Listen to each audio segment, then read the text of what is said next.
A native of Shreveport, Louisiana, Dr. William Shelton Gray, Jr., also referred to as Bill or Woods, had an academic specialty in modern English and American literature. He served as a professor of English and the chairman of the English department at Randolph-Macon College in Ashland, Virginia from 1968 to 1992. He earned his BA degree at Centenary College in Shreveport in 1950, his MA degree at Louisiana State University in Baton Rouge in 1960, his PhD degree at the University of Exeter in England in 1964. He also attended Harvard, Tulane, Arizona, and New York universities for several years.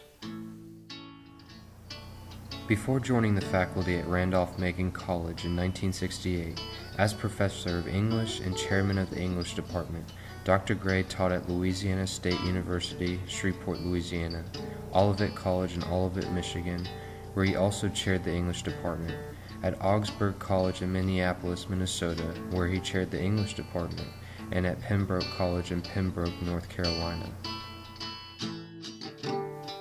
Gray's area of expertise also allowed him to establish a number of relationships with both English and American writers and poets, including Tennessee Williams, Gore Vidal, T.S. Eliot, Ezra Pound, W.H. Auden, James Merrill, and Paul Bowles.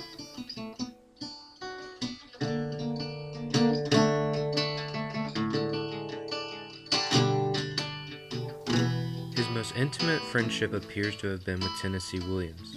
Gray first met Williams in 1948 while he was a student at Tulane University in New Orleans.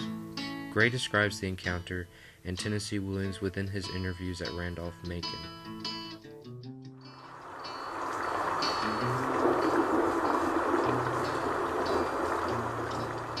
It was a rainy day and I didn't have an umbrella, so I ducked into a bar.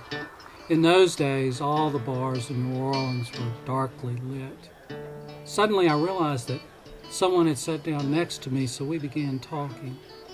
The man told me that he was a writer, but in New Orleans everyone said they were a writer or an artist, so I was skeptical. I asked him what he had published.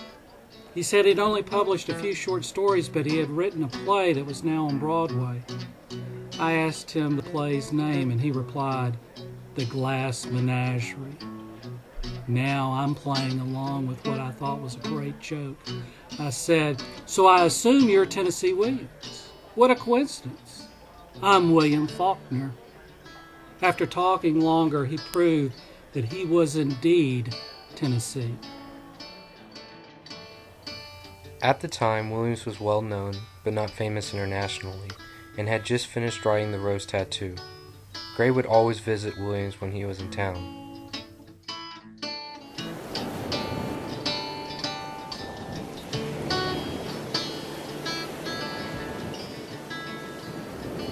We spent early afternoons swimming at Pontchartrain Beach, late afternoons having long conversations over a cool drink on a patio, evenings eating at some fine French Quarter restaurant, and walking around the colorful streets of the Quarter.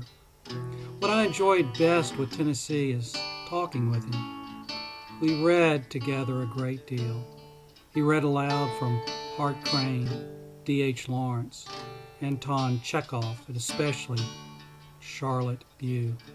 We used to cry over her poem, Madeline in Church. Williams is a very moody person, but you would know he was in a good mood when he would extend his hand, look at his diamond ring, and say, My diamond is brilliant tonight.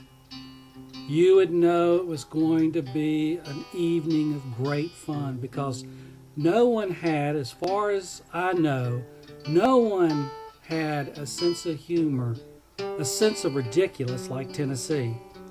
He could be more fun than a fun house. Those were great days. We liked the same people. We liked the same places. We liked to do the same things.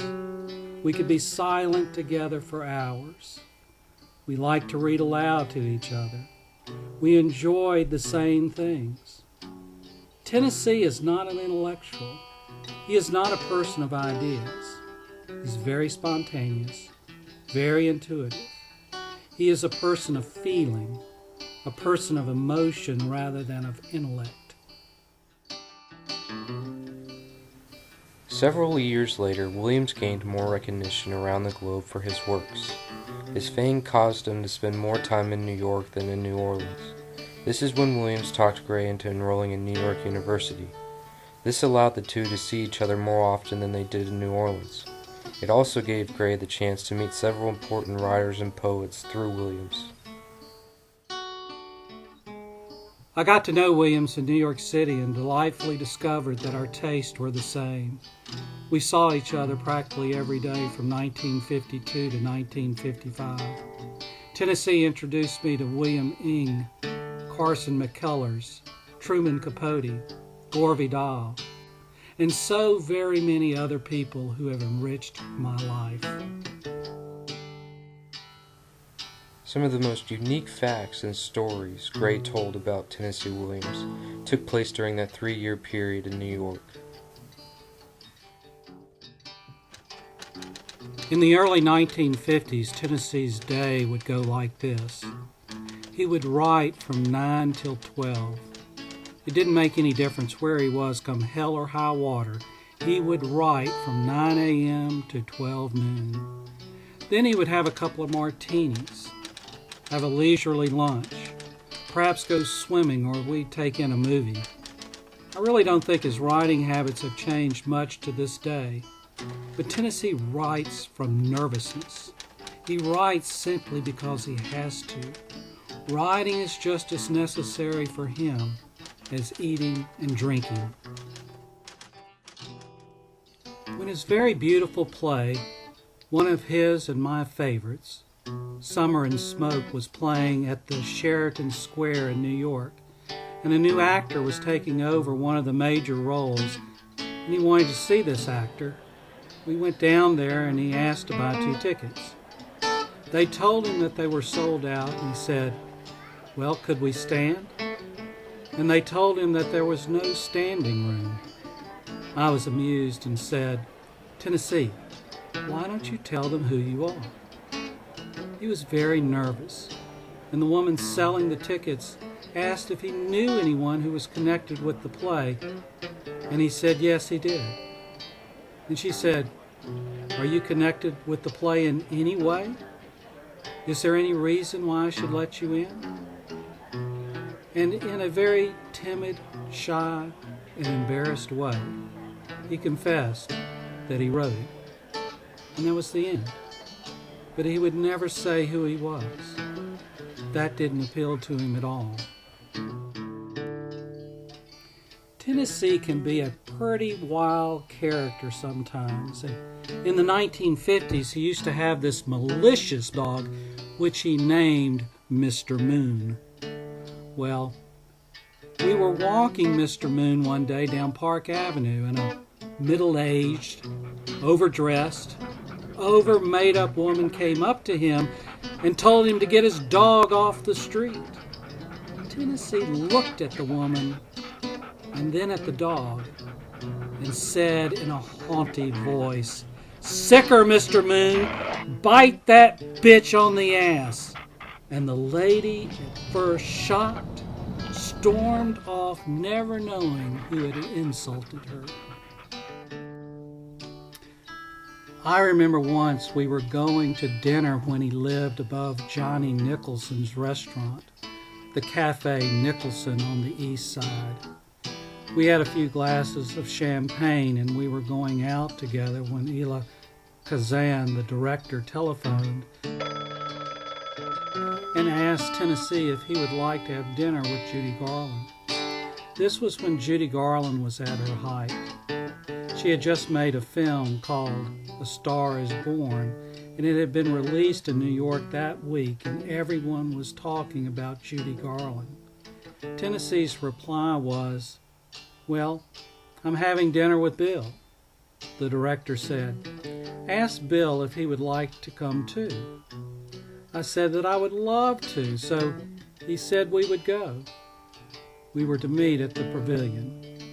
This was the best restaurant in New York, probably the best restaurant in the world, and we met at the pavilion, the three of us. But there was no Miss Garland, and we asked to be taken to her table, and we waited, and nothing happened. Tennessee ordered a bottle of champagne, and we drank champagne, and still no Miss Garland. Finally, after 25 minutes to an hour had gone by, this man walked up to the table talking about the maitre d'. We could all hear him, and he said, "Where's Judy Garland's table?" And the maitre d' said, "Here." And he said, "Well, I'm giving this party, and I don't know who these people are." Tennessee jumped up. I've very seldom seen quite this angry, and said, "I'm Tennessee Williams, and this is Bill Gray, and I don't know who you are, but we are leaving." Now, of course, the man was just amazed. He just stood there, and Tennessee asked for the check for the champagne. The man said, "Oh, I will take care of that." And Tennessee very grandly said, "I deny you the pleasure." He took the check and signed his name and said, "I don't want to meet that actress anyway." Gray believed the nicest thing Williams did for him occurred one evening in 1954. He was reading his poetry, and Gray proposed that he should publish it in book form. He was hesitant about this, but Gray insisted. Finally, he asked Gray if he would help him select the poems and more or less edit the book. After several months of completion, Williams asked Gray if he wouldn't mind if he dedicated the book to him. It was Gray that suggested he dedicate the book of poems, In the Winter of Cities, to his maternal grandfather, whom he had never dedicated a book to. Gray is acknowledged in the front of the book. Several of these poems form the basis for some of Tennessee's short stories, which later formed the basis for some of his poems. Although Williams and Gray continued to correspond and occasionally call each other, they seldom saw one another the last years of Williams' life.